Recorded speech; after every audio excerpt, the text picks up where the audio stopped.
The Bills make me wanna kick your heels up and throw your hands up and throw your head back and come on now. The Bills are making it happen now.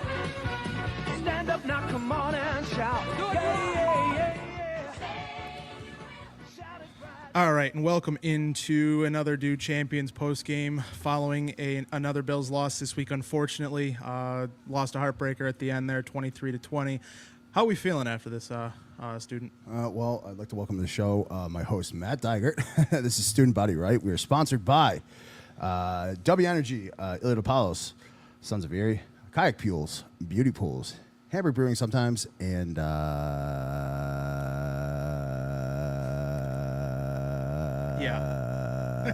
that loss sucked. Another special call-in show. You guys abused it last week. I'm sure we're going to abuse it this week. 716-393-5856. That's the due hotline. Once again, 716-393-5856. We'll take your phone calls. Try and keep them brief. Try and keep them civil. And try and keep them moving as we're going to try and do this post-game show. We're going to rely on a lot of interaction from you because I know a lot of you guys feel deflated after what we just saw. 2 weeks in a row of not doing fucking fuck all, is the British say. Matt, what do you think? Yeah, I mean, I don't get what the heck they were thinking there in the last 23 seconds of the game. They could have literally done anything from kneeling the ball, running the ball up, making them use all three of their timeouts, and then kicking the ball, because then they don't have their timeouts. They don't have any way to stop the clock. And even if they were on the 44-yard line where they ended, or 43-yard line where they where Robert Woods stopped or was stopped, it's still another couple-yard field goal. You don't know what could have happened from there. So it's I don't know. I'm just, it's a deflating loss, and it has nothing to do with any of the stuff from earlier this week, anything like that. It just always sucks because it's a 23-20 AFC conference game that now you lost one more game. Now you're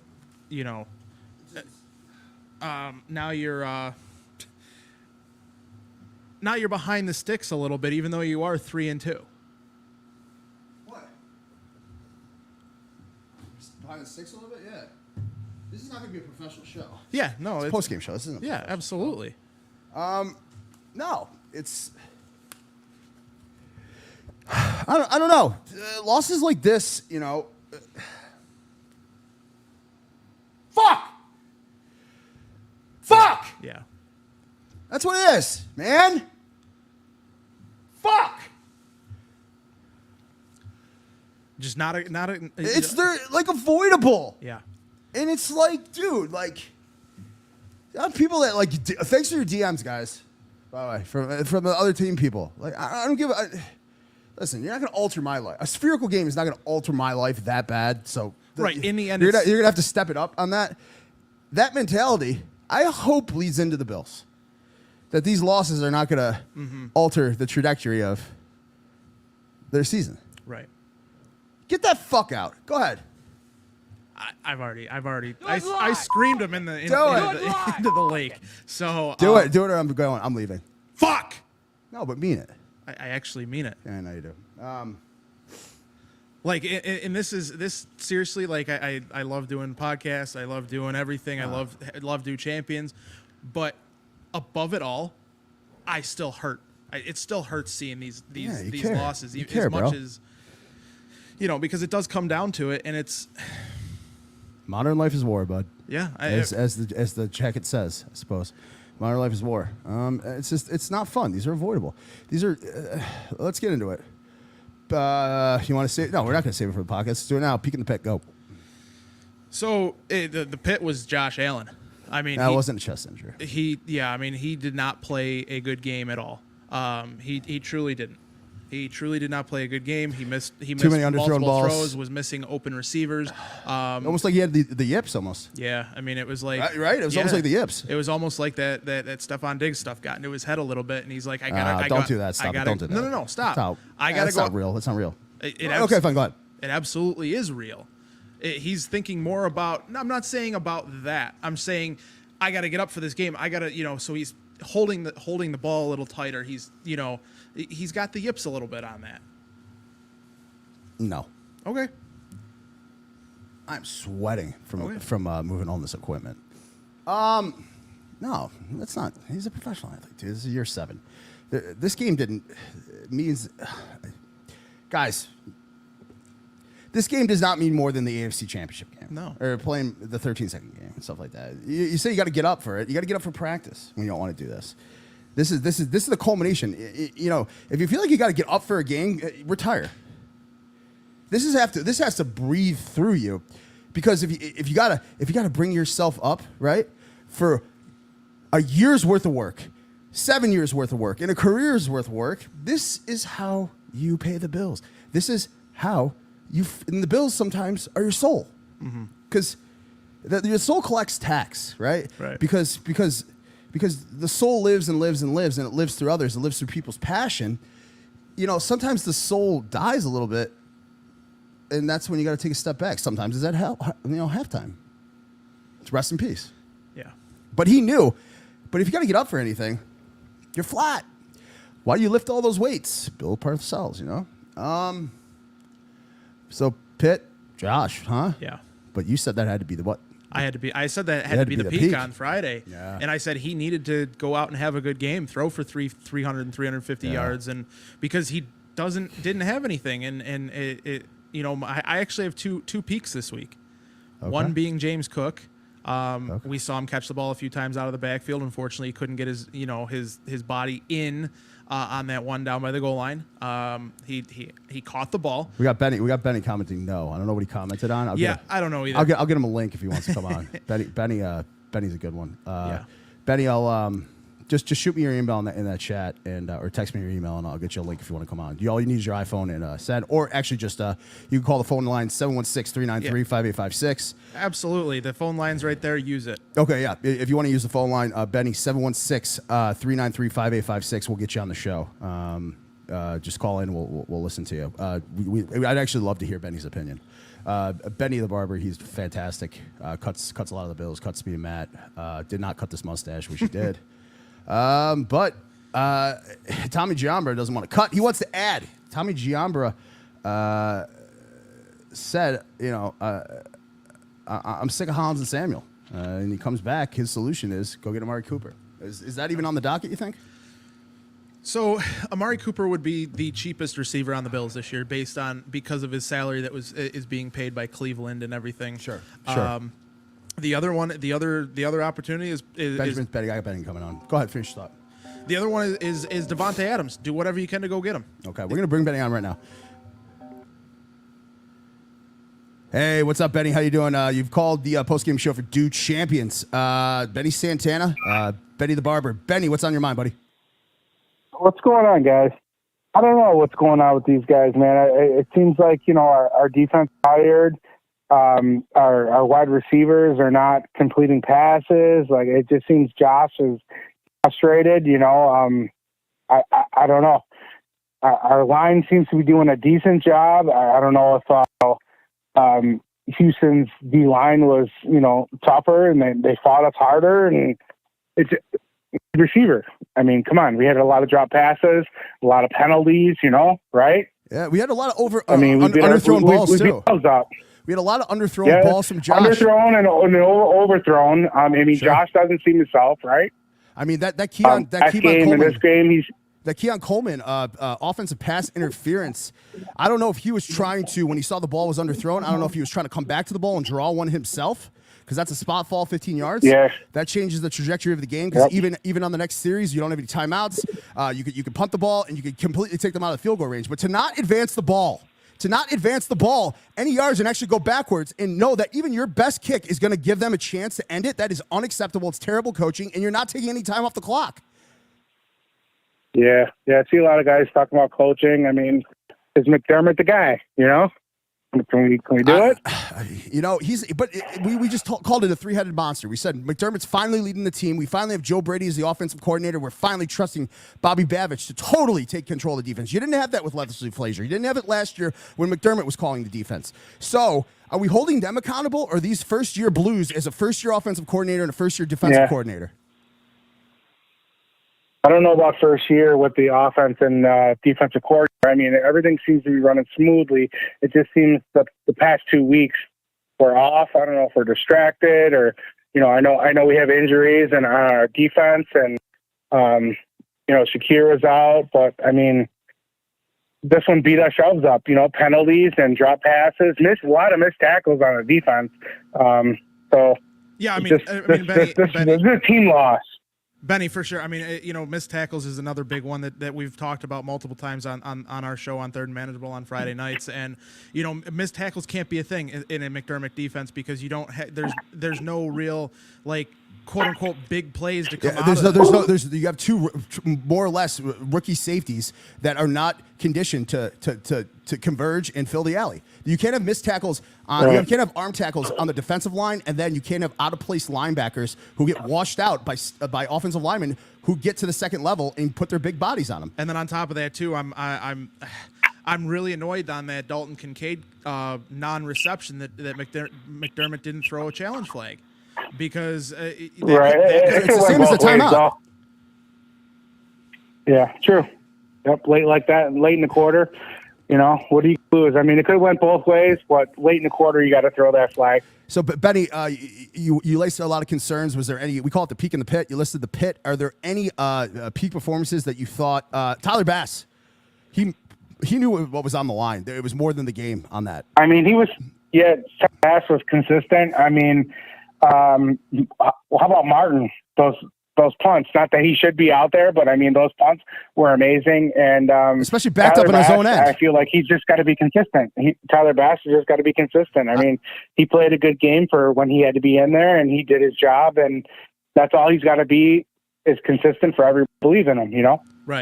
Right. No, absolutely. And that's the thing. Like I've always not been a big fan of Sam Martin myself. But he does. He was a Dolphin. He does make some. He does make some good punts. But then there's also the head scratcher punts that that look like they need more hang time. They look like they should be deeper. They look like So does that come down to it? I mean, in that argument, our defense has been pretty solid. Martin hasn't had. Too much play time, which is good. But in what I said before about Bass, consistency is key. Martin shouldn't be out there all the time, but when he is, he needs to be consistent. Betty, we want to appreciate you for the phone call. You've been a strong supporter of Dew Champions. You have it hanging in the barbershop. You say it loud and proud. You're always turning people onto the podcast. Tough loss, but a good call. Thanks, buddy. Yes, sir. Thanks, guys. Have a great night. Thanks Benny. That's Benny Santana, season ticket holder, a barber for the Bills, a barber for us. If you need it, Benny the Barber. He is by at home appointment. It's kind of the reason why we yeah, barber he's chair. Right across the street Rich from people. that McDonald's in Angola. Rich people shit, Dan. Dan, what the fuck's that guy's name? Whatever. He knows I'm talking to you. Unblock me, pussy. Anyway, fucking poor people. Anyway, poor performance on the back of that. It's really unfortunate too because they looked like there was a lot of. They look like they make $100,000 out there.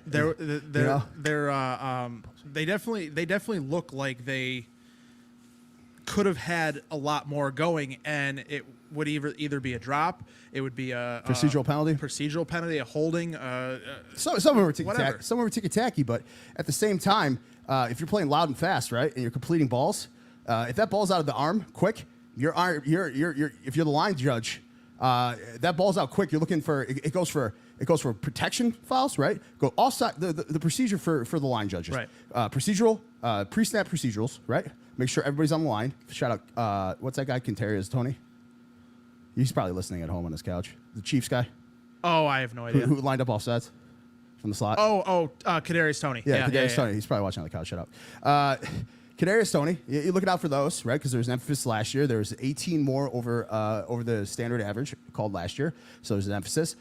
This year, it's the cheating of the tackles, right? If they're in a stand-up, they call it a pass pro set. If they're in the pass pro set. After that, you go for hands to the face. You're going for a holding, both on the offensive decent line. But those things go from that, the ball's out of his hands, immediately the line judge goes from illegal man downfield, right? Yep. And the ball was out, and Josh was flush so many times that you're extending plays and stuff like that, and you know that ball is still in your quarterback's hands. You get a little bit more desperate with your hand placement, with your technique, and it's kind of playground ball, but for the worst. Playground ball, 15 yards downfield, positive, tends to lend its hand to big plays. It truly feels like this, speaking of backyard football or anything like that, it feels like this receiver group doesn't understand that if you're not open within like 3 or 4 seconds, Josh is going to try and roll out, and you got it. I miss a phone call shit. You got to break open and break away from your receiver. So I don't know. I'm not a big fan of what Matt Collins has done. He's good over the middle, on the sidelines, things like that. But I'm a fan of what he did. He just didn't have an impactful game. He didn't do anything. You can't miss that ball. You put Curtis Samuel there. Keon did last week. It happens. Unfortunately, but he twice. Great. Once on the final drive, and once going into the. Yeah, but they didn't take away field. Like, you knew you're giving the ball back. They didn't make that field goal possible. Here's the other thing. It was just third down after that. Keon Coleman now.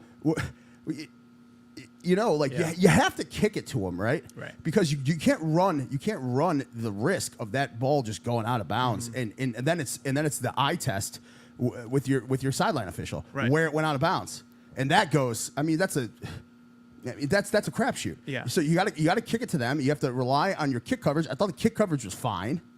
Yeah, the kick coverage was good. The special teams was good today. I mean, like there's no ifs, ands, or buts about that. I mean, Sam Martin outkicked the coverage. Shit, did I miss another fucking phone call? I did. Tommy, I think that's you calling in. Tommy, give me one more shot. I think the dim is down or something on my phone, or maybe we just want to hear us fucking diagnose a bad call. I don't know. Matt, you thought the kick coverage good. You thought Smiley wasn't the problem. You thought we took what they gave us. I hate that. I hate that. Yeah, but I mean, it's still, Martin outkicked the coverage a little bit on that last one. That one probably should have been more of a high pointed punt, hang time punt. Sure. So and the hang time, we'll take the phone call right now. Hey, what's up? This is the postgame podcast for Dude Champion. Say your name. What do you got for us? This is student Matt. Yeah, this is Tommy. Hey, Tommy, this isn't a personal phone call. Can y'all hear me? Yeah, I can hear you perfectly, man. This isn't a personal phone call. This is live. What did you think for the game, man? Talk to us. And I'm frustrated with that last drive, man. Like, why didn't we run the ball one time in that last possession? I mean, do you agree with me on that? Yeah, we should at least ran it one time. I absolutely agree with you. We touched on it in the first couple of minutes of the show. We needed to either run the ball up the middle, out the side, whatever, stay in bounds, make them use all 3 timeouts, because then at least you have a couple yards, but then you're trying to throw passes 10, 12, 15, 30 yards downfield. That doesn't work. That's not working against, Right. It didn't work all day. So what's going to make you think from your 2-yard line it's going to work? Plus, on top of that, you have a chance for a safety with a holding call in the end zone or sack. Right. I just and then play calling. I don't understand what are we doing with Curtis Samuel? It's just frustrating. Like, we signed him for a good amount of money, and he's useless in our offense. So I mean, this game falls on Brady and McDermott to me. Why McDermott? Why McDermott? What side of the ball does he coach? I don't know. With the last possession, I feel like they should have ran the ball, but once again, I'll bring it back to you, Tommy. I don't know. McDermott, first of all, by trade, he's a defensive coordinator. And then, I think he should have challenged that call with Kincaid too. That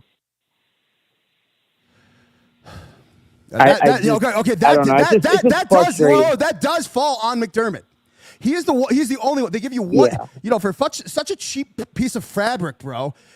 No, seriously, we treated it like a cheap piece of fabric today, Matt. We didn't. Yeah, we did. Absolutely. I mean, I truly think that they should have.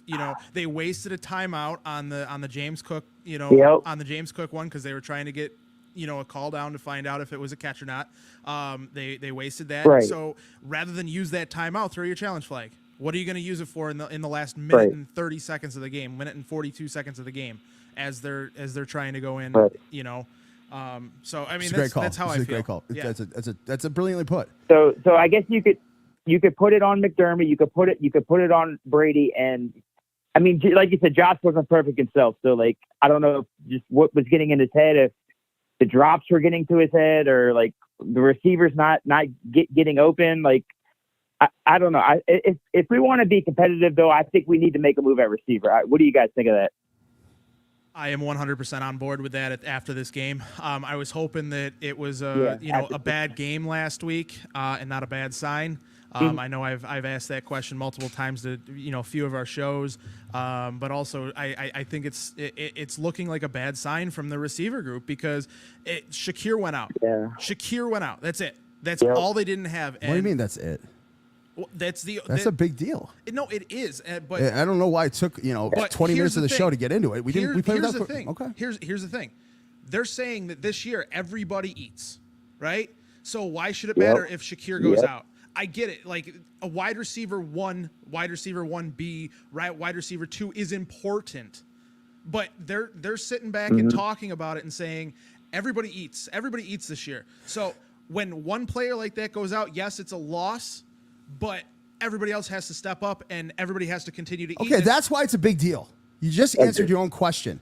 Everybody eats is a big deal because you're distributing the ball until someone comes out of the woodwork, like Shakir has, and demands the ball because that is the most fluid and most pushing, reliable guy. Everybody eats is great on first and second down, but when you're in dire straits, it's really hard to have that superstar at quarterback and not have a guy that you can consistently. Everybody eats is not all encompassing.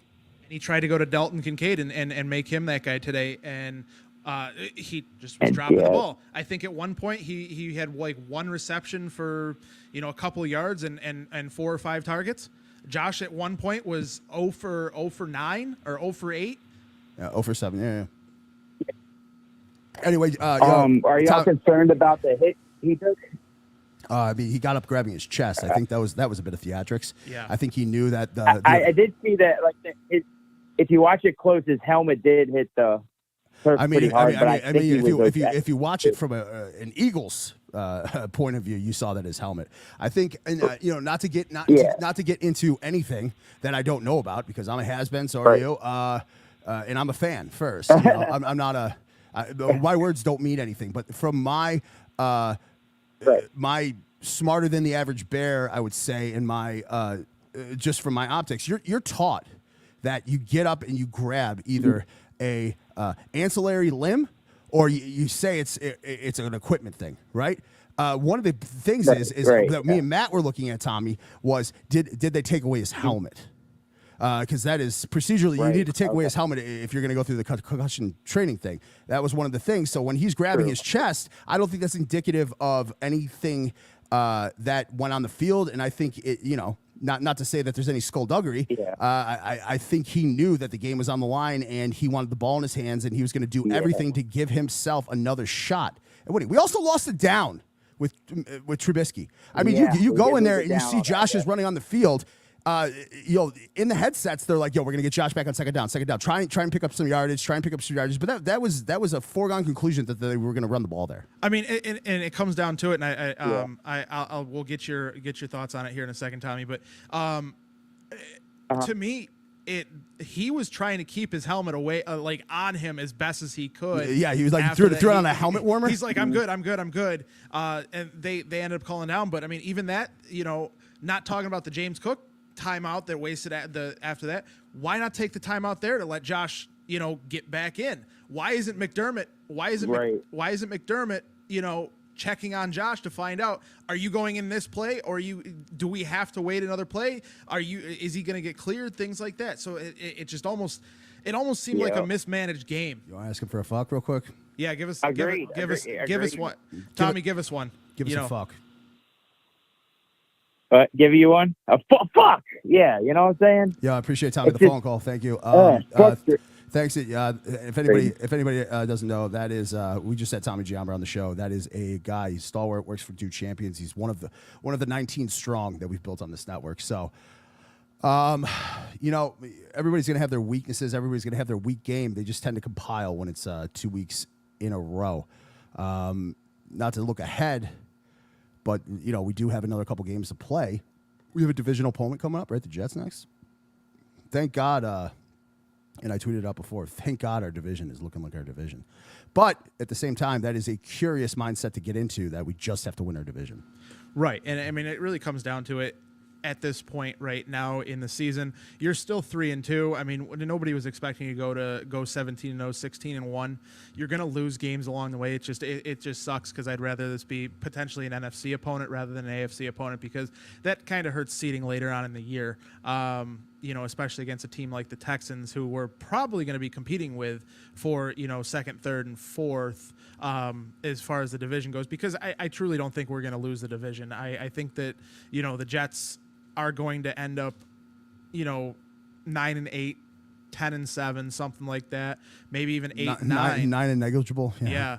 I mean, Aaron Rodgers looks like a shell of himself after watching today's game, and that could just be the Vikings defense. I mean, good friend of the show, Harrison Phillips. Shout out to him. He played a great game Shout today. Out to Harrison, yeah. And I was glad to see him. Before that, because I don't know. Did you see him walking in the stadium, looking very British today? Oh, it was hilarious. Yeah, he had a little bit of lip furniture on him too. So. Yeah. Thanks for all the people that did not participate in that.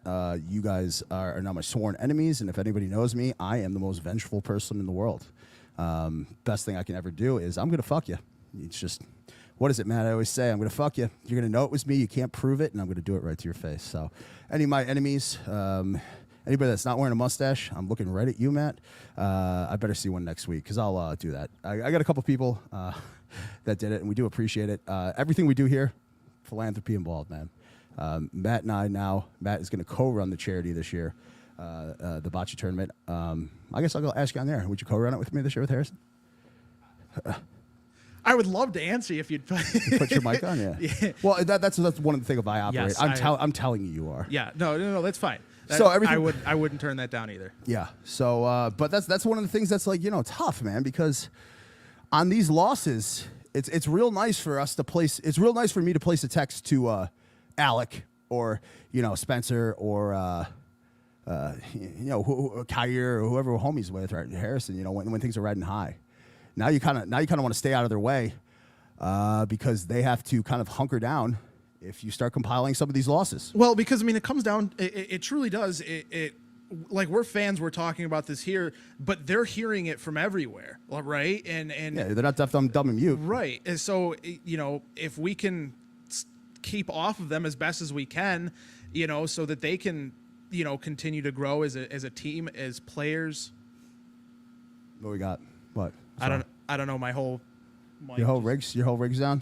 My mic just died. No, you're still on with us. Oh, you hit my button. That's why. No, I did not. The green one. Thank you. Yeah. I lost myself in my headset for a second. Okay. Well, hold on. Let's go. Stop. Let's go with that. Have they lost any momentum that they've garnered in the first 3 weeks? And do you think our identity needs to change? Identity, no. But I do think that we have lost some of the momentum that we have gained, especially after these last couple of games. I mean, you can't go out against two AFC opponents and basically in both of them look like you're getting blown out. Had Nico Collins, and this is something nobody touched on yet. Had Nico Collins not gone out, who's to say that this isn't another blowout? Because they had scored basically on fucking Joe Mixon plays. Joe Mixon plays. Damian Pierce plays because he's very, very similar runner. I'm muting you now. That's football, dog. It's the reason why we don't have Taron Johnson. It's the reason why we didn't have Ed Oliver. It's the reason why we don't have Matt Milano. That's not a point. I'm sorry to get on you. It's not a point. These things are going to happen. We almost didn't have Josh, and we didn't have Josh for one play. That's a critical play inside the 20.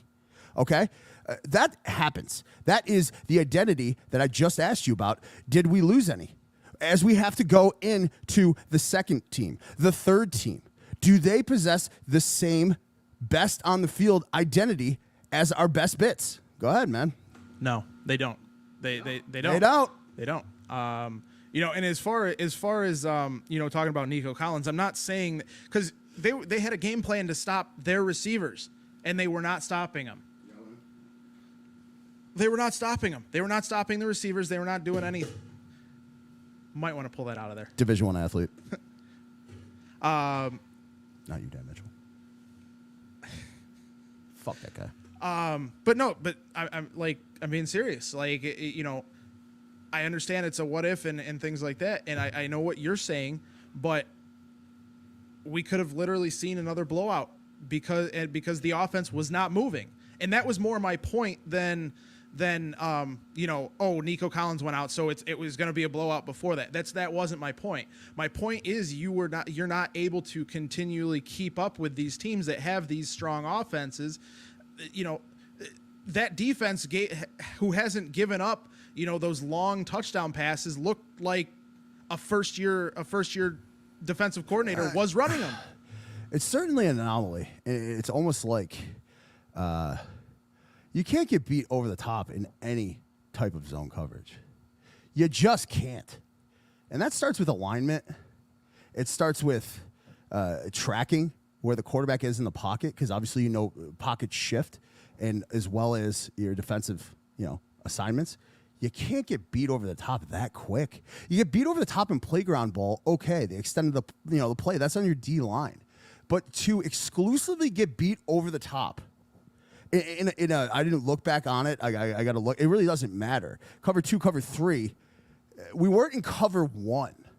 We weren't in any man situation where he has to track sideline to sideline.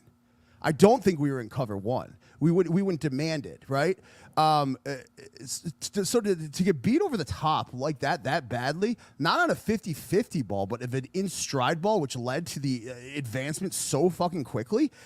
You're technique wise, like it's just, and maybe that was an off play. Nico Collins just ran behind right through Rasul Douglas because he was peeking in the backfield. All CJ Stroud had to do was fake the play action and drop back. 2-3 seconds later, the ball was out of his hands into Nico Collins' hands, 60 yards down the field. Like, I'm sorry, that can't happen. And at this point right now, I want to see what they have in Mike Edwards. I really do. I understand he's an older guy or anything like that, but get Damar Hamlin off the field, please. Like, I know it's a great story and everything like that. Come on, he had an interception last week. It was thrown right into his hands. Like, come on. That's good coverage then. That's the D-line doing its job. That's a stress throw. He wasn't aiming for him. I get that. Go ahead. I'm texting back Aaron Will and something to see if Aaron agrees with me, all right? Absolutely. But when it comes down to it, I really do want to see what the Bills have if they put Mike Edwards on the field and Cole Bishop on the field together.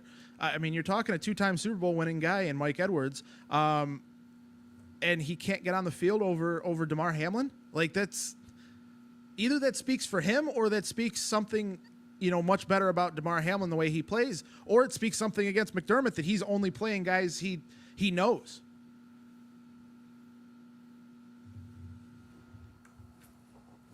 What?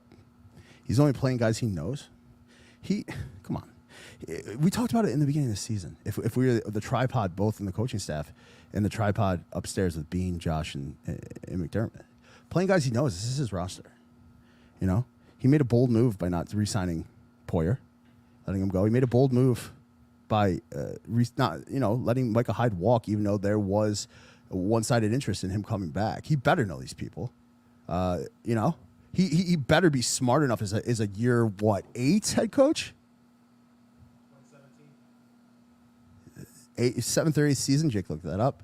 What are you talking about, bro? He better these aren't anomalies. These aren't like the wide side. People get hurt. I mean, look at Poyer. He got hurt all late. Look, Hyde got hurt last year. We're still playing without Milano. He knows these players, and maybe we got caught out.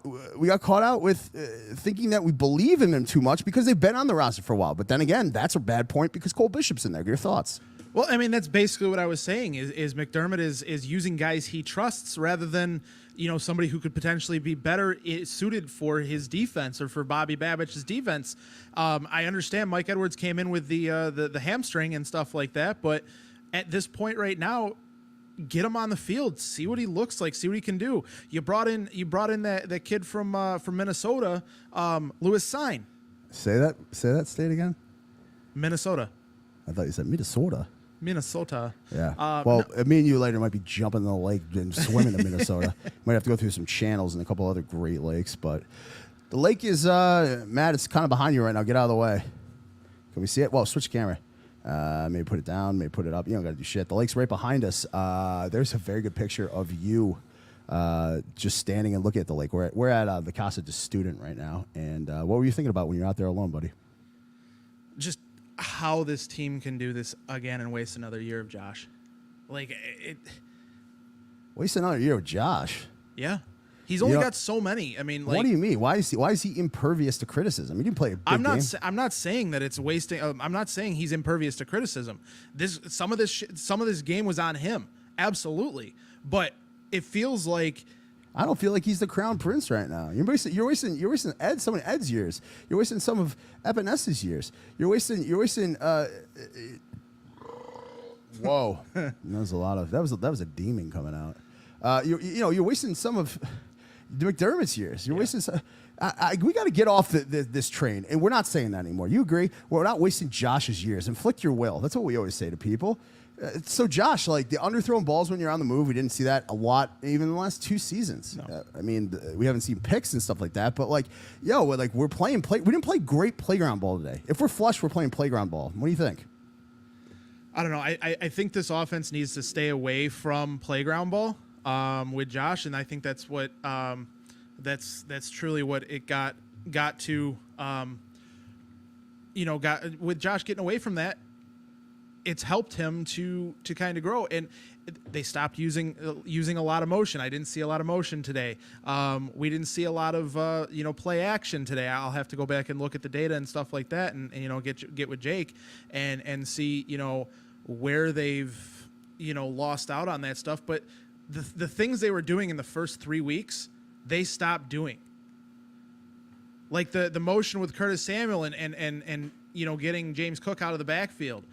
We saw what one of my peaks was James Cook today, but one of his catches was over the middle, like he was the outlet.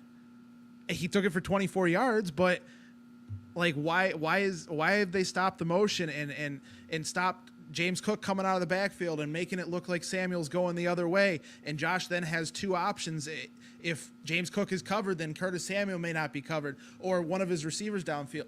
The other one too is yes, as critical as I was about Matt Collins today, he made his guy that he was going against on that second drive where the Bills were down in the red zone, going in, looking like they were going in for a touchdown after James Cook had like 6 or 7 carries in a row, gaining yards on every single play. They went to a pass play, and Josh throws it to Keon Coleman in the back of the end zone and overthrows him.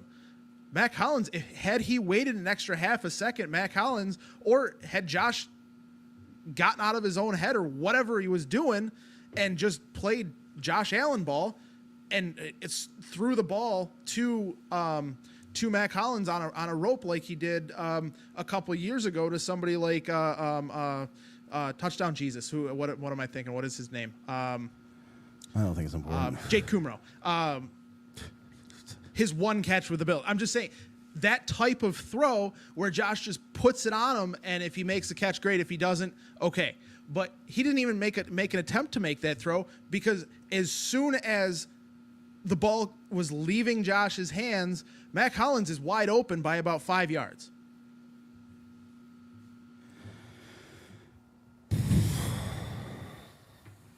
Yeah, yes. We'll take a sponsored break really quick. I'm going to take a piss, Matt. We'll let this go for another 20 minutes. Anybody want to call us in? 716-393-5856. We'll keep this moving a little bit and take a sponsor break, and we'll call back, and we'll bury this and talk to the Jets. You in? Yeah, absolutely. All right.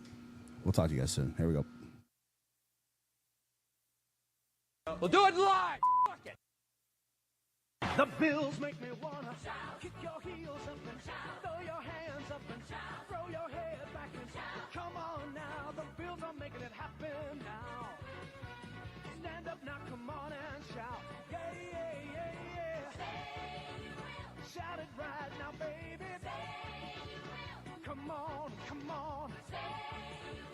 Come on and shout. Yeah. Buffalo's happening now.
can't make this internal, can I?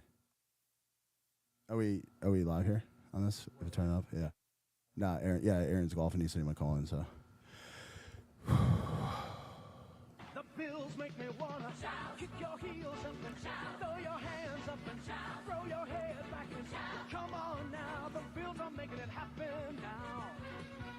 Stand up now, come on and shout. Yeah, yeah, yeah, yeah. Say you will. Shout it right now, baby.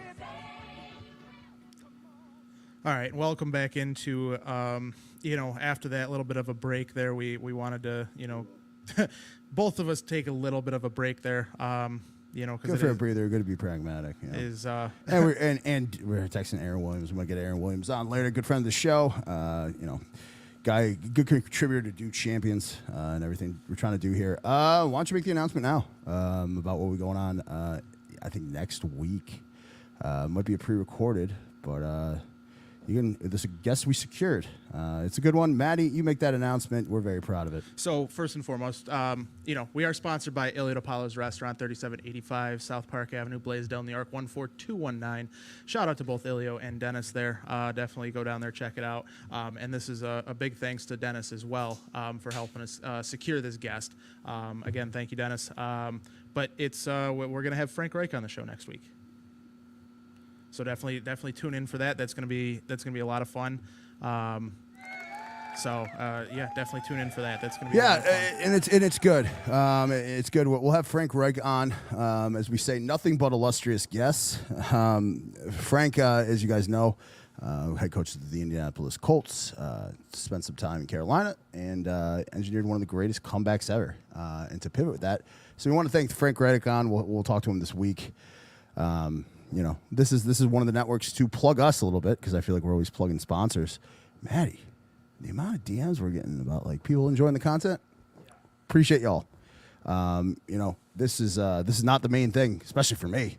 This is just something that's cathartic and I do enjoy. And even in doing this, the losses aren't gonna affect my self-worth like they probably would have done in my 20s.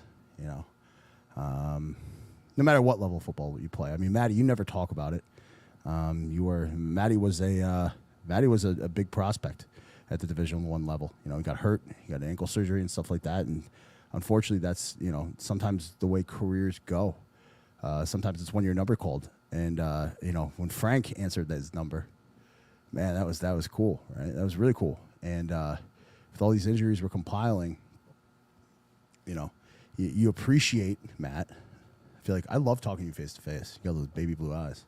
The injuries we're compiling, maybe we were fools to think that this wouldn't catch up for us.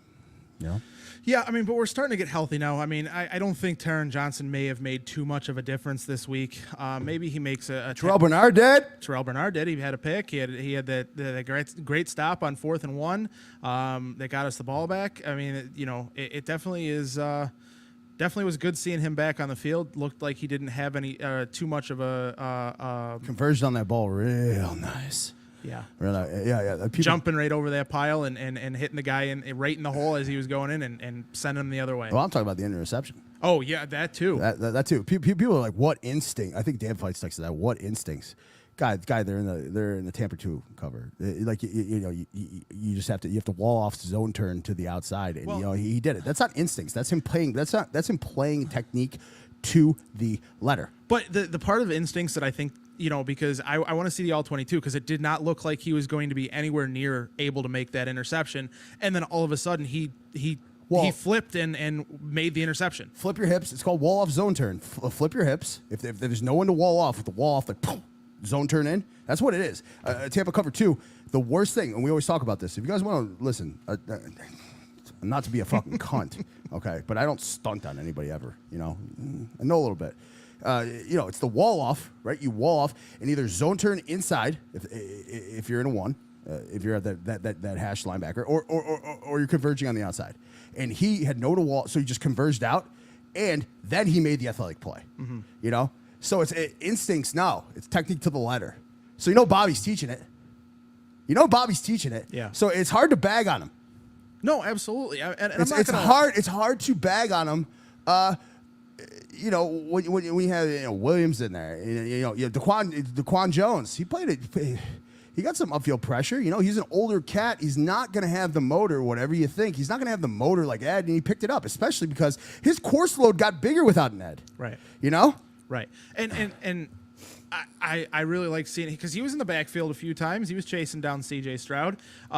It was unfortunate that we couldn't get to C.J. Stroud all that much, but Smoot made a great play to have him fumble the ball. We got it there at the 12 or 15 yard line or whatever it was, and that could have been a lot different if that James Cook catch had been inbounds, or if he was able to get something another foot, another arm, another leg, another rear inbounds to continue that catch. And that could have changed the game, because instead of being going there and making it 20-20, it's 24-20, and now they have to score a touchdown rather than just kick a field goal. And I've said it multiple times throughout the years. I like McDermott's odds against a team, not necessarily against getting a field goal, because it's easy to, not easy, but it seems like it's easy to go down the field and get within field goal range to at least attempt anywhere from. But you don't like Tyler Bass. Do we have that confidence in that mentality? Well, I wasn't talking about Tyler Bass. I was talking about against a McDermott defense. Oh, okay. But it's a Bobby Babbitt defense. It's McDermott's. Dude, we got to keep it consistent, dog. It's McDermott's I know, philosophy. but this is what people like when I disagree with you. And sometimes I'm being student, sometimes I'm being my government name. What are we doing here? Is it McDermott or is it Bobby? It's McDermott's philosophy, and Bobby Babbage is calling the plays. It's not McDermott's philosophy, dog. It's his dad's. It's Bobby Babbitt's father's. Stop. It's actually technically Jim Johnson's, but okay, but it's not. It's not what you know what I said. mean. No, I don't. Be consistent. So you saw the wink, right? Yeah. So serious. Fight me. Somebody fight me. Stop blocking me. Just fight me, cowards. So, but can't call me on a stream and then stop it. You know what I'm talking to. So I mean, it truly is like. Am I ribbing him too much? Do you think he's gonna block me out too? Who cares? But no, it really comes down to it, because it truly is McDermott's philosophy. Yes, it's Jim Johnson's defense. It's whatever you want to say. He learned from Jim Johnson. The air raid started. Hell wants it. Yeah, they all come from something. The coaching tree started in Shanahan. This is the same defense that came from that McDermott was running in Carolina, and now he's running it here. But he's running that defense with who at middle linebacker? Luke Kuechly. Yeah, I played him in high school, like the greatest linebacker ever. I tell one of. But yeah, we can tell that story really quick. Like I remember being, I don't know, junior with Doug Worthington, who we just had on the pod. Played on the Bucks, played on the Steelers, played on the Redskins, played on the Rams. Were we missing anybody? Probably. Great guess, by the way. Check out that pod. I can't wait to go to the shoe.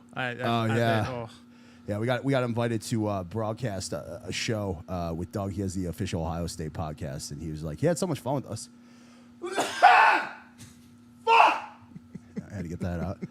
He has the official Ohio State podcast, and he was like, yo, come to the shoe. And Matt's like, the horseshoe? Like, this ain't no Texas. It wasn't like that. But ain't no hold. It wasn't like that, but okay.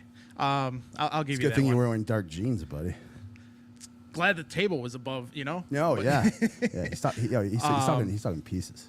But let's wrap this game up here. I know we're going to be talking about a lot about the Jets on Friday for Third and Manageable. I know all the other shows are going to be talking a lot about the Jets throughout the week. We're on late, so we get a little bit of we get to be digestible. And also, if Tommy is Tommy doing a late one today or no? No, not yet. Not yet. We'll have that. But soon. Wrap it up in your senior thesis, as they say. So this game here, this isn't like the Ravens game. It's not burn the tape and move on. This is something that the team needs to learn from. They need to get in the building on Monday and watch teachable film. moment. There's a lot of teachable moments in this game. There's a lot of miscues for Josh. Josh needs to sit down and watch some film and see the receivers that he missed, see the opportunities that he missed, clean some of his game up, because we want to see the first 3 weeks of Josh, not these last 2 weeks of Josh, because it comes down to it. And if Josh is not Josh throughout the season, this team is not going to go any further than what we've seen the last 2 weeks, what they've done without Josh being at his highest level. Yeah. No, I agree with you. But we asked the question at the beginning of the year, and I'll pose it again. Do you think he's playing at the same operative level as he was last year? Because we were comfortable with him doing that and still having a successful ball club. Who, Josh? Uh-huh.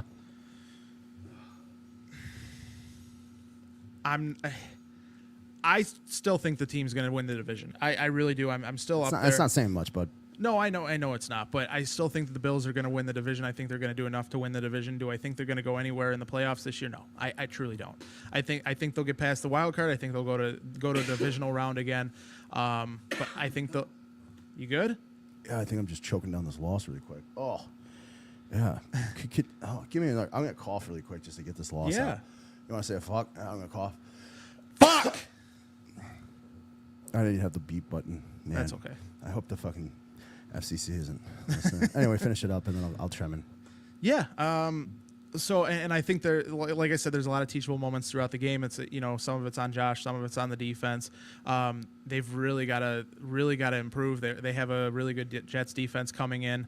It didn't look like it against the Sam Darnold-led Vikings, but they're also 5-0. They've beaten the 49ers along with the Packers and some other good teams in there to be 5-0. They have a really good defense, led on the defensive line by, Horrible Harry, Stephon Gilmore in the back end. They were able to get rid of Lewis Sine. They were comfortable enough getting rid of him. So, and, the Bills picked him up, and I wish that they would use him. But it just almost seems like he hasn't gotten to that point yet where the Bills can use him. But I really want to see not a philosophy change, not a change in traits, not anything like that. I just want to see them start being more consistent because you have two great downs, and then you have somebody sneak out of the backfield and pick up a first down. Slide to pick up that first down. Luckily, they didn't. It might have been better if they had tried the kick at that point because there's still 41 seconds on the clock.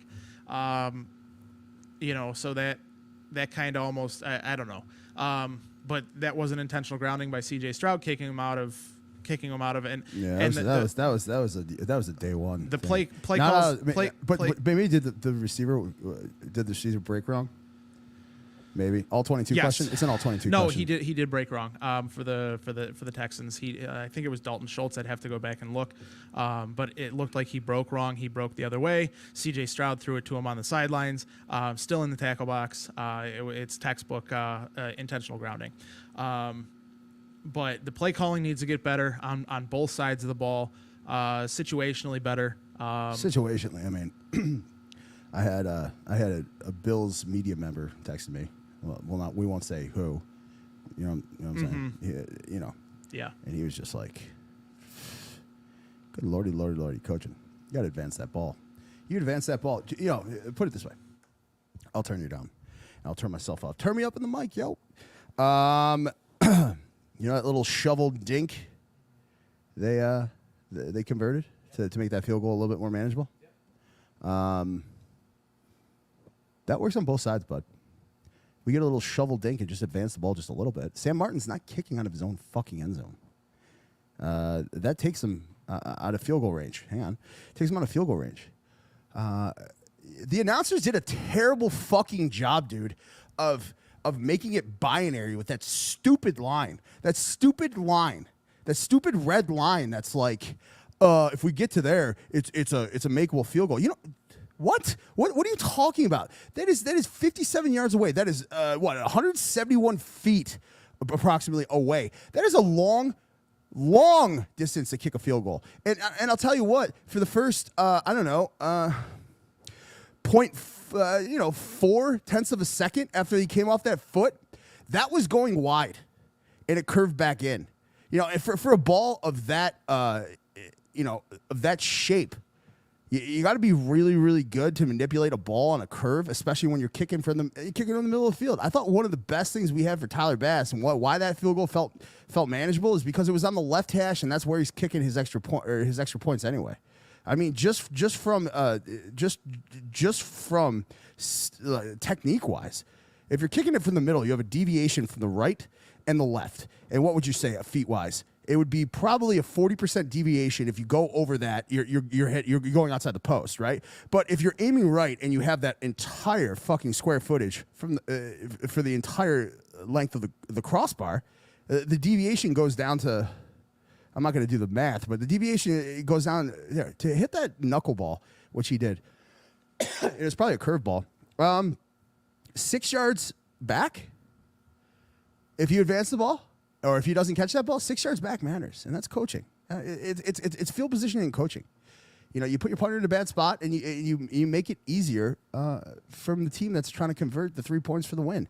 And that is the second time that we've been to Energy Stadium. Is it Energy Stadium still? That we lost on a field goal heartbreaker. This one sucks less, but go ahead. Yeah, I mean, this one definitely sucks less because it's not a playoff game, and we didn't get a touchdown taken away that should have been a touchdown by the men in black there. But which one are you talking about? Are you talking about the guy didn't the guy? Are you talking about the special teams play? Where yes, the one in the end zone where they got that right. You know, no, they didn't get it right. There's no official fair catch sign in the end zone at that point. 3 years ago, he gave himself up when he went like that. It's a kneel. It's a kneel. At that point, it was a kneel. It was a kneel. It was a kneel or the hand in the air. I mean, this is spoiled milk at this point. Yeah, I mean, I'm just saying, like it. You know, that just felt like another way to say the NFL was rigged. But I don't think. Well, we don't do that. No, absolutely not, and I don't think it is. I don't think it is. I truly don't. I mean, but there's things to call into question with that. But to wrap up this Texans loss or the Bills loss to the Texans, let's get over it. It's time to kind of get over it and move on to the Jets. The Bills are 3-2. You know what I love about that? If we won, it's time to get over it too. Right. And I hope that mentality bleeds in the locker room. Yeah, I mean, they just got to put this one behind them. Watch the film. Put this one behind them. It's not a victory Monday or anything like that. So let's watch some film and really get this one boiled down. Yeah, it's not throwaway film like you said before. I thought you stated that beautifully. And for anybody the uneducated who don't know, what is throwaway film?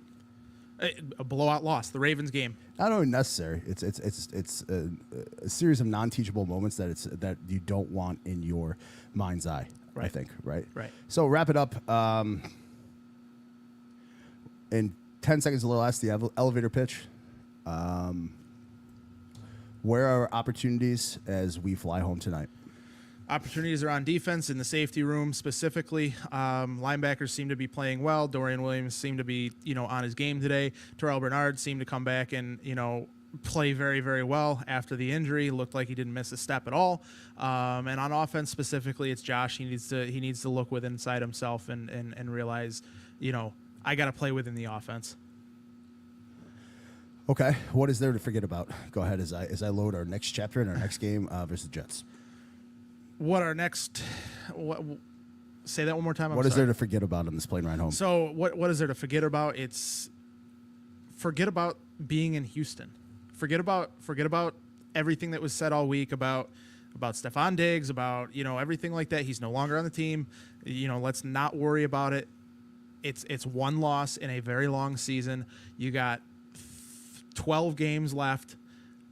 Let's go out and prove why the Bills are the Buffalo Bills. So no loss of identity. We're still that. I'm still good. I'm still good with that because I don't think that at this point you've already installed the offense that you're going to run.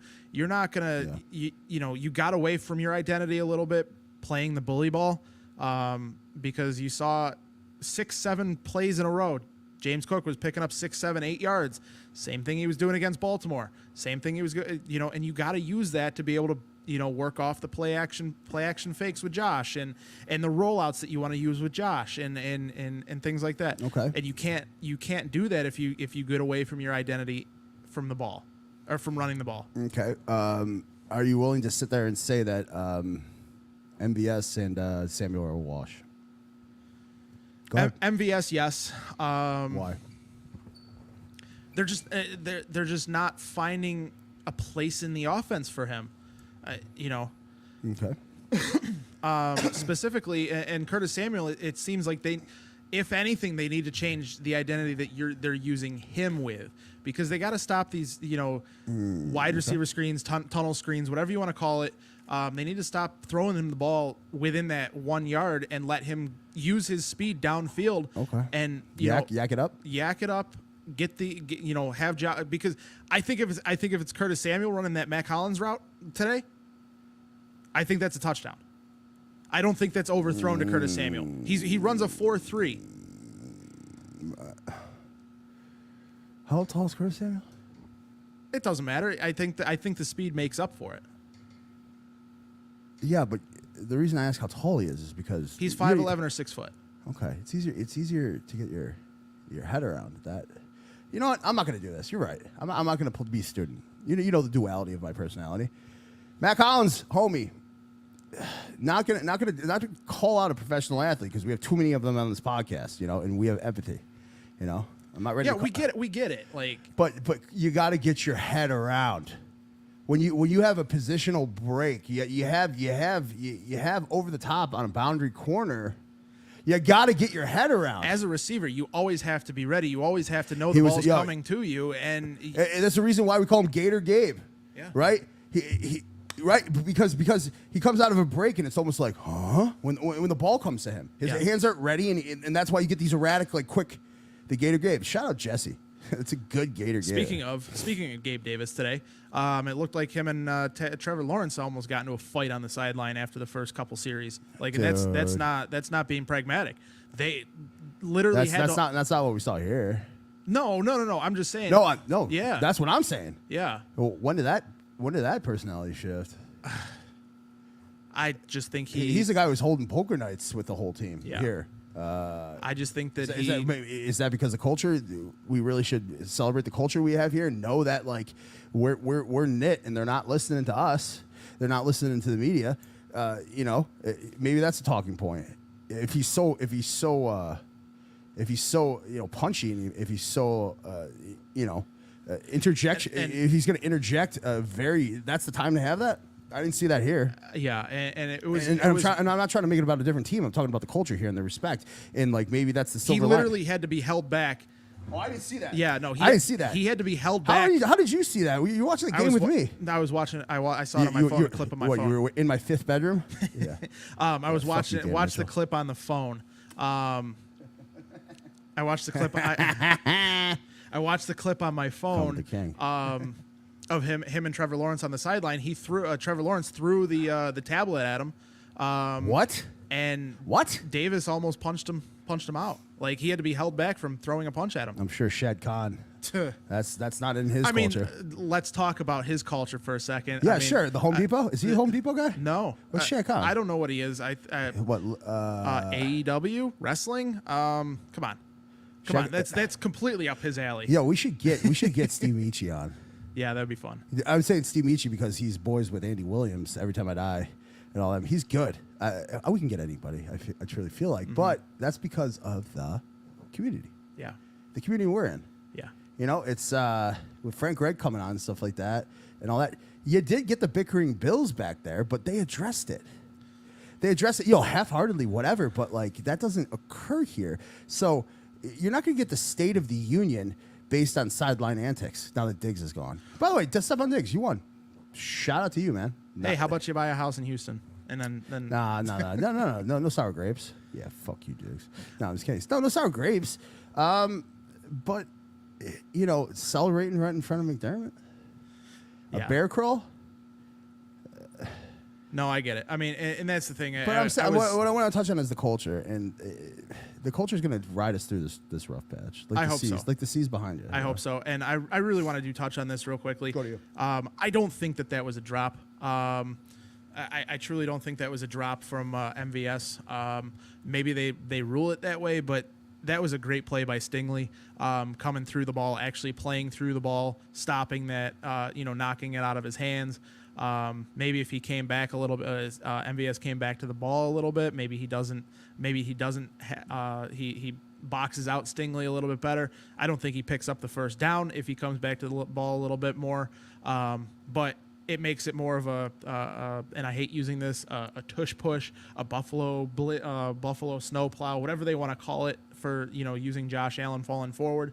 But I think it gives them the opportunity to do that on that, turning that into a fourth down.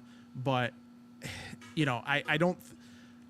He does have a little bit of the drops, MVS, but that one target. I don't think we've seen today, him enough. That one target today that he had, I don't think was a drop. On the sideline. It wasn't a catch. But it wasn't a drop. But if it hits your hands. But if it hits your hands, what's the rule? If it hits your hands, you got to catch the ball. That's what we believe. But that's not going to put it this way. That's not going to advance his. No, absolutely not. That's not going to advance his time on the field. And I'm not saying that. I'm just saying I don't think it was an actual drop. I think that Derek Stingley made a really good play on the ball, and that's something that they, needed to. Now, are you saying that happens 9 times out of 10, and it's not a skill set, or are you just saying that's a situational thing? I think it's more of a situational thing. I think 9 times out of 10 he doesn't make that play, and that's why he doesn't see the field. Okay. Embrace debate, No, absolutely. Did we miss Von Miller? Yes, absolutely. Why? Pocket contain, the ability to get upfield as quick as he does, because it looks like he has that step back. You got a guy rushing at such a dynamic volume with the spin, with the duck. That takes away the ghost move. That takes away when you have to be mindful of a guy on what side of the ball and all that, because theoretically they can game him for the other side of the ball too. I mean, there's no limits to his bounds. When you have a guy where Automatica, Von Miller's on the field and it's going to be upfield pressure on you, there is some mental warfare there that I got to get rid of this quick. I do think that and this is the final thing we'll talk, but because we got to move on to the Jets. But I really do think that one of the players that we did miss a lot today was Ed Oliver. Talk. DaQuan Jones filled in well, but he did. But we're using the F word, fill in. Right. He doesn't possess the dynamicism. Dwayne Carter played well today. Like, he made some but plays. He's the F word. But he's not. He's not Ed. He's not Ed one Oliver. of one. He's not one of one. Right. And Ed Oliver, I think, would have caused more pressure, more havoc up the middle. Maybe gotten C.J. Stroud out of his off of his spot a little bit more. Everybody's on him about the Baltimore game, about how bad he played in the Baltimore game, getting one pressure and had no other stats other than that. But I truly think he could have made a difference in this game, especially going back to Houston, wanting to play in front of his home team, crowd. We do have a lot of comments. We'll take another call. Julie, call in the show, man. We love hearing from you. We're going to intro the Jets right now, which I'll do right now. But Julie, if you want to call in, please call in. We have the capacity to take in phone calls. We have the capacity to think with our brains. So if you got something we don't agree with, we'll be respectful. You got to be respectful in this space, Absolutely. Right? And to tie it into, what happened down with Gabe and stuff like that, that's not respectful. That doesn't happen here. No. So, I hope the locker room leans on like what we're trying to accomplish here. Julie, give us a call in if you want. 716-393-5856. Once again, 716-393-5856. Sorry. 5856. 716-393-5856. So anyway, and I'll roll the banner again. Yeah, roll the banner. Cool. The Buffalo Bills face the New York Jets. We're going to play that game October 14th on Monday Night Football. Yes. That's going to be at 8:15 p.m. That's not a Collinsworth game, is it? No, that's Sunday night. Yeah, we got him tonight. It's week 3. We're going to be playing that at the Meadowlands. That's in Rutherford, New Jersey, as we like to call them. Week 6 game. Sorry, yeah. As we call them, the New Jersey Jets. That is a terrible field. That is a field that they're play safe. Black buttons. That's just grounded up tire. That is it's been injury prone for both the Jets, Giants, and their opponents. We'll see if that's a talking point. At this point, we got a phone call coming in. You want to take it? Yeah, go ahead. Let's take the phone call. Oh, hang on. Ooh. Hang on 1 second. I got a phone call. I'll call. Fuck it. I'll call him back. Yeah, call him back real quick. Call him back. Hey, we're gonna put you on air right now. We're putting you on air. Hey, we're putting you on air right now. First of all, you reached the postgame show for Duke Champions, talking to student And Matt, after this, the second time we've lost on a kick to end the game in Houston, who are we talking to? Yeah, this is Julie. Oh, it's and Julie. Tell us what's on your mind, Julie. So today, there's several things on my mind, but one, Spencer Brown. God love him, but he's been costing us yards and penalties that are rookie mistakes. You're not wrong. And that really needs to be addressed because the way things are going, any little thing like this that needs to be cleaned because he's too seasoned to be doing these penalties, pausing holding calls on repeat. I definitely, Julie, I definitely agree. Yeah, definitely agree with you on that point. For Spencer Brown, I mean, this is not the Spencer Brown we saw from the first 3 weeks. It's not the Spencer Brown that got a contract extension. Didn't give up a single pressure in the first 3 weeks, and then all of a sudden, like, it seems like he forgot how to protect Josh Allen in the last 2 games. So I completely agree with you. And he's turning into a turnstile again. I wouldn't go that far, but yeah, I definitely wouldn't go that far. I mean, but if you analyze the last 2 games and not the previous 3, that's not wild. Yeah, I mean, I definitely would definitely think that is a little bit overblown as far as becoming a full turnstile. We've seen players out there that are, that in being a turnstile. We saw that in the Dolphins game. We saw that in the Jaguars game. For them, for the other team, for the Dolphins, for the Jaguars, and I don't see that out of Spencer Brown. I think that these last 2 games are a bad couple of games. Do you think it's more of that, or do you think it is truly a bad sign that he's turning more back into the previous guy from the last couple of years? It's hard to say at this point, but I really hope he cleans it up. But the penalties, man, that's got to stop. I do believe we're trying to march the field, not backwards. Yep, that is general ethos. I think the one ticky-tack holding thing that was out of sorts. You are right, but like Julie, is there anything positive? We call it the peak in the pit. Clearly, you've illustrated your pit in Spencer and just how the uncharacteristic play affected the advancement of the ball. Did you see anything positive? Whoa, you're starting to sound like me. Did you see anything positive? You see anything positive that you wanted to highlight that we can use going forward in a net, hopeful way? Oh, it's hard to pick out positives. I do love how Jimbo has been running up the field. He's been very explosive, and when he does that, especially when he can get open, man, I love seeing that. Yeah, let James cook. Yeah, I definitely agree with that. I mean, I wouldn't go as far as let James cook, but I just think any of those things are and it's more personal thing than these guys are just guys. I mean, they don't need superhero nicknames. No, but sometimes you need superhero play when when the Man of Steel, number 17, isn't. We're not leading that way. And I agree. And but I do think that James Cook is looking very explosive this year. I think he's looking very good. I touched on it a little bit on the one series, the Bills' second series. They handed it off to him 6 or 7 times in a row, and he was picking up yards every single time. And then they got away from that and went to more. They went to put it back in Josh's hands, or and rather run play action or anything like that, or use motion down by the goal line. They went completely away from everything that they did well in the first 3 weeks. Julie, you're gonna have you got a couple of weeks off here. If this doesn't go well with the Jets, God forbid, what type of fan is going to be walking through those turnstiles to go back to that into a Sunday game with you? Are you worried about where fan confidence and fan venom might be picking up after two just, I don't want to say uncharacteristic losses, because past performance sometimes is indicative of future results, but are you seeing the fan base kind of turn on the coaching staff, players, or where do you think this the unruliness of the casual is gonna find hate in? I've already been seeing on social media, anyways, a lot of calls for firing staff, which, to be honest, it really rubs me the wrong way.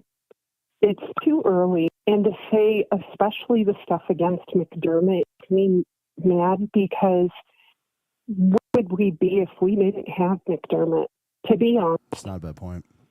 like we had so many years of so much bad. We went through so many coaches. McDermott is a fantastic coach, and I believe he can get us to the big game. And what he's done for the culture in Buffalo is unmatched. Yeah, I mean, you see it. You see the way that everything has changed, especially from a Bills standpoint, or in a Bills standpoint. Moving to, not to get into anything on the hockey side of things, but you see they're trying to mold things after McDermott and after Brandon Beane and what they're doing in hockey for the Sabres, and so it's changed almost an entire community as far as that goes. I don't think that. I think that if the Bills, lose in the playoffs again this year, I think McDermott's seat gets a little bit warmer.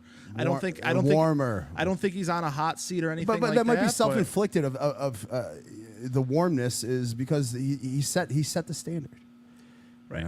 Right. Julie, I want to thank you for the phone call. Thank you for the listenership. We do appreciate true friends, true fans, and people who think about the Bills the same way we do. And we're just fans, and it's good to talk to you. So, Julie, thank you very much. Appreciate it. All right.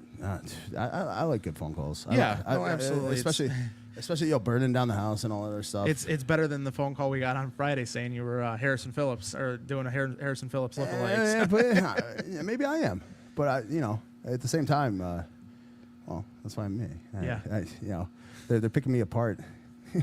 I mean, at the same time, you got to stick up for yourself, but not the losers. Yeah, but who was?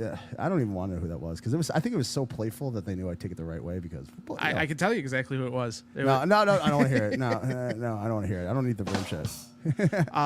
But let's go to the Jets. Yeah. So I want to touch on this real quick about the Jets. Aaron let's touch on some sponsors who play the Bills first. Yeah, absolutely. So Elliot Apollo's Restaurant, 3785 South Park Avenue, Blaisdell, New York 14219. Definitely check them out. Hamburg Brewing, Beauty Pools, Kayak Pools. Bet US, Sons of Erie. Who else we at? Dubby.gg. Yeah, definitely check them out for their Fat Boy Surf Club. Fat Boy Surf Club, the official energy drink of New Champions is Dubby. Pass money. And then Fat Boy Surf Club. So we definitely want to thank all of our sponsors going through that. But let's move on to the Jets. I really do think this is as fans. We can sit here. Did you get it all out? I think I got it. Yeah, I'm good now. I mean, I think we can sit here and stew on this, but I think for the mentality of the fan base, you might burn the soup. Think it's time to move on. You have your couple hours that night. I get it. Being angry, but there's no reason to be angry. In the end, the Bills, it was 23-20. Couple things go the Bills' way instead of going the Texans' way, we might be talking about a win. But at this point, again, it's one game. Yeah. So anyway, we're going to be going to the Jets on Monday Night Football, 14th, 8:15 kick, facing Aaron Rodgers. He's compiled some stats, almost 1,100 yards passing, 7 touchdowns. Not certainly the MVP Super Bowl Aaron Rodgers, but he is serviceable. You got a decent defense out there. A big point is we are playing at the Meadowlands. Yeah. Meadowlands has not been kind to players' bodies. Right. We've seen a lot of people go down. We've seen Aaron Rodgers go down. We've seen some people that have lower body injuries. We're going to have Dan Vargo, our orthopedic surgeon, on, a good friend of mine, good friend of Matt's.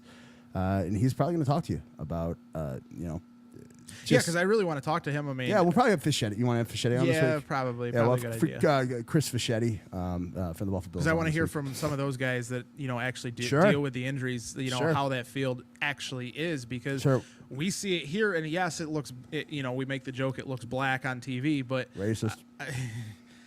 But that's from the pellets and everything, the play tires. Safe. Yeah, it's grounded up tires. But let's talk about that real quick. So I don't think any of that shit changes until Uncle Jerry tells it. It changes. Yeah, I really do. You try I to agree lean with on you. player safety, but let's have a good moment. Wusa, ready? No injuries. Can't afford it anymore, and young men's careers are there. So the Jets, if we're gonna sit here and say that the division is that easy, you got to beat the Jets. You got to beat the Jets. Got to beat the Jets. Got to win your division games. You got to, go. You got to. If we're truly waiting for player health to, catch up to seasonal, hopes and dreams, you got to beat the Jets. And it from Tommy, it looks like that Aaron Rodgers has a low ankle sprain, which we know is not a high ankle sprain. So it's not, any time off or anything like that, or potentially no time off. But again, Khalil Shakir did have the low ankle sprain, so maybe Aaron Rodgers does miss this week. Who knows?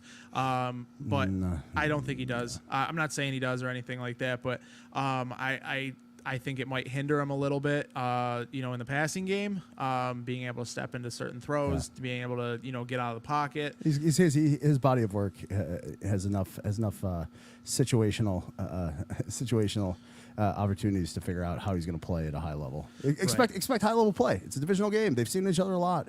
Aaron Rodgers maybe has not seen the Bills a lot, but I know their coaching staff has. Salah has. That is going to be a good one because if you drop 3. Different conversation we'd be having at this table, or wherever we ended up having it. I think I'd have to go back and look, but I think the last 2 times the Why Bills. don't you just use a joke and say, Jake, look this up. Jake, look this up. Thank All right. you. But no, being serious, I have to go back and look this up. I think that the Bills have played they've beaten Aaron Rodgers the last 2 times they've played.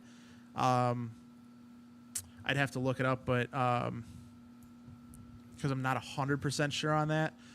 But he was out for the year. Played him in the first game of the season last year. Oh, you're talking Green Bay? Correct. Oh, yeah. Well, I'm pretty sure. I don't count last year's game because he played for 5 games. Jets fans do. Or 5 series. Jets fans do. They 5 plays. They assume those Super Bowls that Aaron Rodgers won for Green Bay. They're like, this is a Super Bowl winning. What has he done for you? Won. He won. They won 1. Yeah, but that's for a lot of Jets fans. Technically, that's their more Super Bowl too. Technically, but it's more than the Bills have. Yeah, he's sure, but that's a starting quarterback for the Jets. They assume that victory too. Lame. Anyway, we don't want to chisel the old block so there's no wood left for the other shows. But we're moving on, right? Yeah, definitely got to move on here. Yeah, the team watched film, like we said. No throwaways games, teachable moments, all that other noise. Get ready to go for the Jets game. Yeah. As always, we like to thank Ilya Apollo's Sons of Erie, Beauty Pools, Kayak Pools, Hammer Brewing, Fat Boy Surf Club, W Energy, and I don't know, man. Hey, good to be seen, man. Good to be seen. See ya. Let's end it on a good note. Did you know who I was going to yell at? I literally contemplated.